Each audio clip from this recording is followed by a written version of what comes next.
Welcome to this video blog. I'm Mike James and I serve as Discipleship and Assimilation Coordinator for the Kentucky Baptist Convention. And we're really glad today to have as our guest Dr. Steve Rice, who is pastor of First Baptist Shelbyville. And Steve, welcome. We're glad you're here.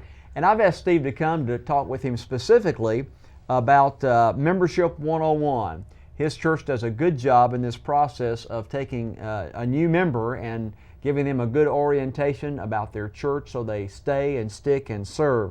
And Steve, I heard Rick Warren say in a book a long time ago that the manner in which people join your church will determine their effectiveness as members for years to come.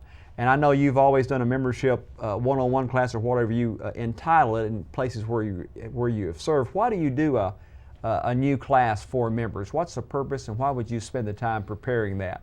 That's a good question. The first time we did a membership class was at Belfry First Baptist, and we really started somewhat out of desperation.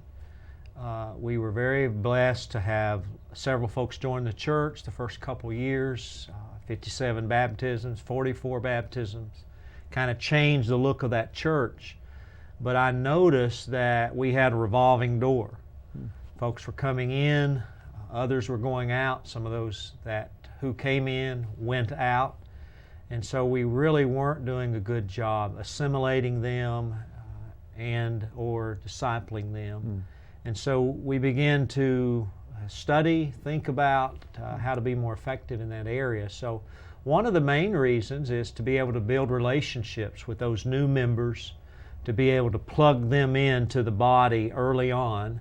Studies show that if you, 6 months after joining a church or attending a church, I should say for the first time, if you haven't made 6 to 8 friends, 7 friends, in other words, you probably won't stay. So sometimes 1 or 2 extra friends can make all the difference.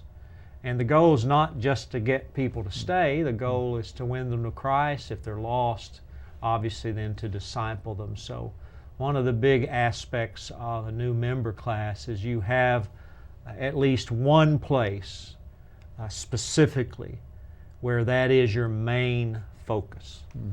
What are some of the major components that you probably have refined your process over the years, but what are there like 4 or 5 major components you try to cover in a new members class? Sure. Let me just say kind of overarching, just as important as what you teach is the relationship building. Yes. And I missed that for years because people are looking not just for a friendly church, they're looking to make friends at church. And sometimes those of us who've been there a long time, we have about all the friends we can handle. You know, I can't be everyone's best friend. I don't have that energy. You don't have that energy. And so if you can connect a new couple or a new person who's looking to make friends with another new couple who's looking to make friends, there's that connection. So in addition to the component of what you teach, it's so important to build those relationships. But we will teach the vision and mission of the church in that first class. It's so important, I believe, to say this is where we're going, this is why that's biblical. Folks are looking, I believe, for a church that is a Bible-based church. There's strength in that. We know there's Holy Spirit power in that.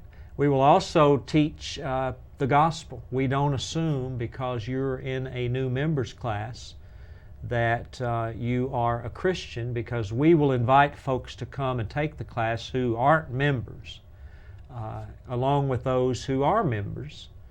They may just be kicking the tires, so to speak, on the church. The truth is they may be a seeker and not be a believer. So we make a very clear gospel presentation.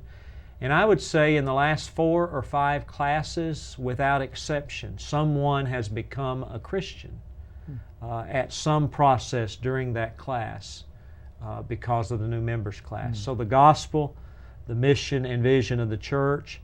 We will also teach our doctrine, basically the Baptist faith and message. We'll kind of hit the high points of that and not every detail, but we'll cover who is God, what do we believe about that, who is Jesus, who is the Holy Spirit, what do we believe about salvation. We talk about eternal security and those kind of things that make us distinctive Baptists. We talk about baptism and the Lord's Supper and how we believe those are symbolic. So we'll touch on our doctrine. We'll also talk about the expectations we have for a new member. Tom Rainer had a book, High Expectations, and in that book he was reporting a study that he had conducted, and basically that study showed that folks are not turned off from an organization or a church if you have high expectations. That really says, hey, this is maybe a place worth joining. Right. There's perceived value if there are high expectations. And then lastly, it's so important to get people plugged into some kind of small group. We'll talk about that, why that's important. In our setting, and I would imagine in most Kentucky Baptist churches, that's Sunday school. It is for us. And also to plug them into a ministry of some sort. So those are the main things we'll cover. Great. Interesting, you said you all invite not only those who have joined, they've said they want to be members, but also those that have been maybe attending that haven't joined yet to that class. Have you tracked any, Steve, with how many people, once they come to your membership classes that are not members, kicking the tires, you said, which is a good analogy, how many of those subsequently join? Have you been able to I could track take a that? good guess. I couldn't give you an exact number, but I would guess probably 90%. Wow. It's very, very high. I will make a direct personal appeal. I think it's so crucial. You know, pastors use their leverage, they use their gifts from the pulpit on Sunday to invite people to Christ. We will invite people to join the church in that setting, and we should. But how much more should we use that leverage when we spent 4, 5, 6 weeks in an intimate setting with persons who are interested or they wouldn't be there? And how much more important is it to look at them and say, you know, there's a lot of fine churches in our community. I know many of these pastors personally. They're good men. I would feel fine if God were to lead you to one of those churches, but you're in our new membership class. I suspect because the Holy Spirit is working in your heart and in your life to lead you here. And I just want to say to you, we want you. If God is in this, jump in here. Let's make this happen. Let's serve the Lord here together in this season of life. I invite them personally. And I think there's power in that. To give them that personal invitation. So for you, your class raises expectations for if they do cross that line, become a member, then of what is expected of them on a lot of different fronts, as well as you have the opportunity of those that are coming and seeing, do I want to join? They get to know you a little bit maybe and your staff or other people involved. And I know when I did this, Steve, as a pastor, just like what you said, those who came to the class that were not members, I tracked it at over 90% within 6 months joined our church. Sounds right. So I thought, wow, if I can get more people coming to this class, I'm going to have more members because they see the vision, they see the heart, your vision, and they're eager to be a part. So you have found that to be true yes, too. and Mike, a lot of folks have not thought about how do we get people to come to the class. Yes. There's just some real practical things that if you don't take care of those basics, you will not have a high attendance rate in that class. It starts just simply with you have to get their contact information when they come to church. If you don't know who that guest is who was sitting back in the left corner, you know, you knew they were new, you spoke to them. But you didn't say, hey, could I get your name and address, you know, when you spoke to them? That'd be awkward. But if you didn't get that somehow, some way, and let's say they haven't been back, and you have a class you're getting ready to offer. This morning I said to my assistant, I said, Jenny, we need to get a personal invitation out to everyone who has attended our church as a guest the last 6 months to our Membership 101 that's coming up a few Saturdays from now. And of course, we want to be sure we don't send an invitation to someone who's already taken that class.